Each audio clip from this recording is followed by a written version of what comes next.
What's up, gulaman? Alright. May bago tayong gagawin, no? Nakita nyo meron tayong calculator dito sa ating right side. Dahil merong problema sa sacrifice na nangyayari. Ngayon, i-check natin yung ating HP na 235k. At pag umatake tayo, syempre meron tayong nare-receive na 5771 na HP loss sa ating skill na sacrifice. At syempre, di ba? Ang sabi diyan sa skill ay teka, naglalag ang aking phone.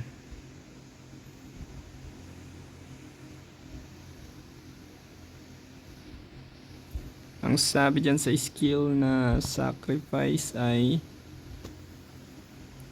yan, magkakaroon ka ng 3% na bawas sa iyong HP. Diba? So kung meron kang 235,000 HP, ang 3% niyan ay 7,050. Diba?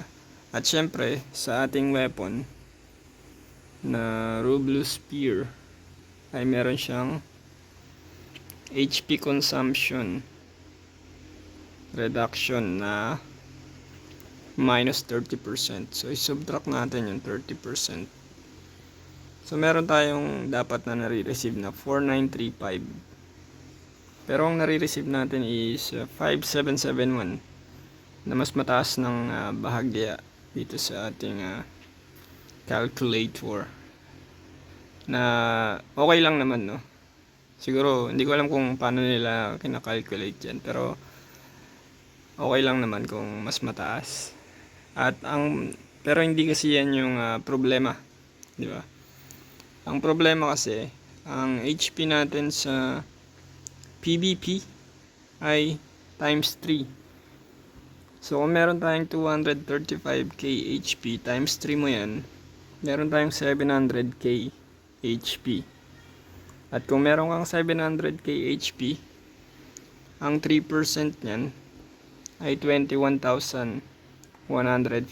Minus mo yung 30%, dapat meron tayong nare-receive na 14,805 kada hit. Pero mali. Pero hindi 14,000 per hit ang nare-receive natin. Ang natatanggap natin sa sacrifice pag PvP ay 5k din. Diba? 5k din. Mamaya papakita ko yung clip sa PvP na 5k lang ang nare-receive natin. Kasi sa ating mga paladin, diba? Kahit nga sa PvE, diba? Namamatay tayo sa pag-grind or sa MVP kapag wala tayong Sohi or lifesteal, diba? Or kung walang priest, posibleng mamatay tayo. So dapat sa PvP ganun din, diba? Kasi kaya nga may dagdag na mataas na damage ang sacrifice dahil sa katapat na negative effects na binibigay ng Martyr's Reckoning na HP loss, di ba? Pero ano ba naman yung 5k na HP minus HP loss, no? Kung meron kang 700k HP, di ba? Walang kwenta ang bawas. Ito ang dahilan kung bakit OP ang paladin at ang sigils, di ba? Ang sigils ay percentage ang addition niya sa regeneration ng ating HP. So kung meron kang 700k HP, di ba? Saan ba yung sigil?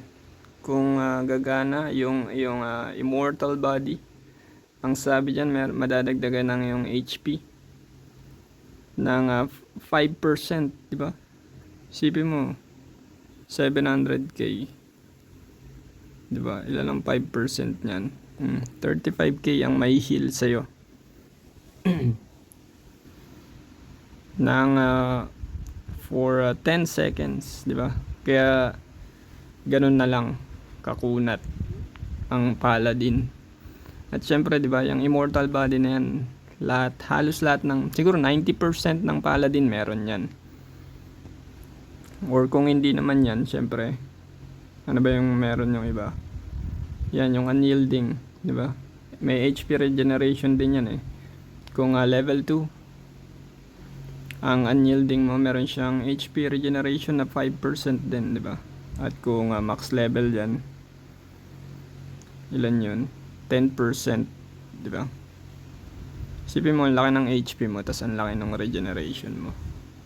Tapos yung reduction ng sacrifice, I mean ng Mateus Reckoning, yung sacrifice na nire-reduct nila ay 5,000 lang, di ba? 5,000 HP per hit, di ba?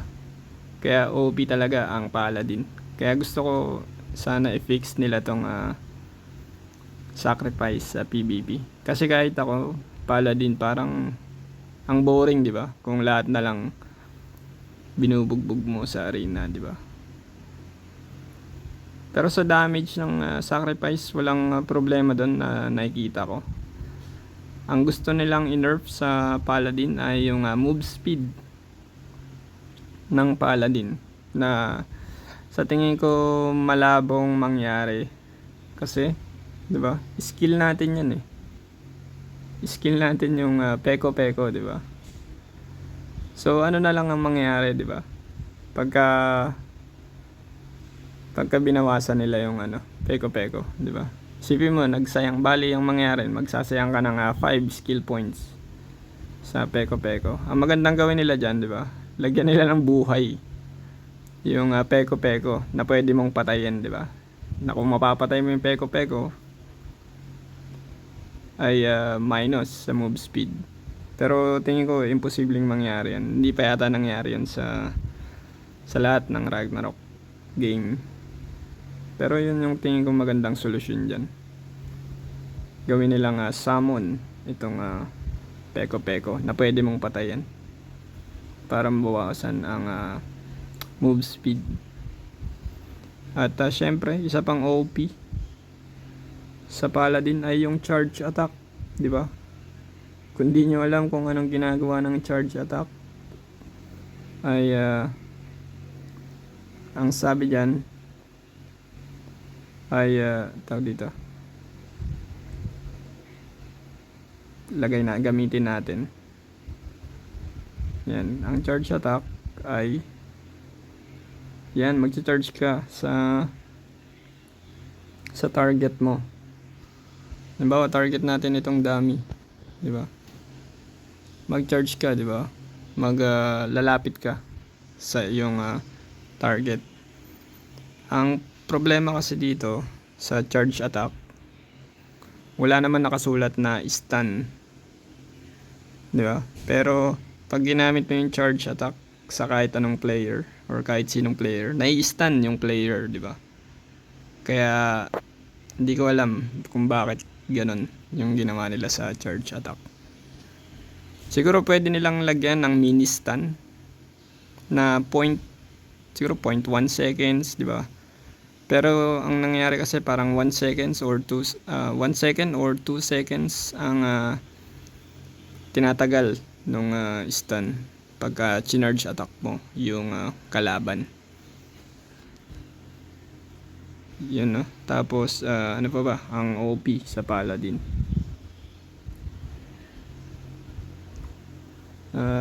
Yun lang naman, tingin ko ang pinakamalaking problema, yung move speed ng Paladin at yung sacrifice na hindi gumagana eh. I mean less yung negative effects, di ba? Siyempre dapat kung meron kang huge damage boost, meron kang negative na huge negative effects na ma-receive din, di ba? Para patas sa ibang players. Kasi nung unang labas ng Paladin, di ba? Kahit tayong mga bago, hirap na hirap tayo, di ba? Na naramdaman natin, lalo na yung mga Lord Knight na nag-change sa Paladin, di ba? Ramdam na ramdam natin yung pagkalambot ng ating character, di ba? Kasi mas makunat yung low level na Lord Knight kaysa sa Paladin. Pero ngayong level 96 na tayo, di ba? Sobrang kunat na ng Paladin, ang laki na ng HP. Di ba? At dagdag mo pa yung mga sigils na yan na nagpapa-OP talaga sa Paladin. Di ba? At yun lang for today's video. Di ba? Kung meron kang katanungan or ano sa tingin mo pa ang OP sa Paladin, i-comment mo lang sa ating comment. At kung merong katanungan, yan, pwede mo kong i-message directly sa aking Facebook or mag-comment ka dyan, lahat dyan na sinusubukan nating replyan lahat. Alright, peace out. Yun lang for our video for today. Kita-kits next video. Peace out.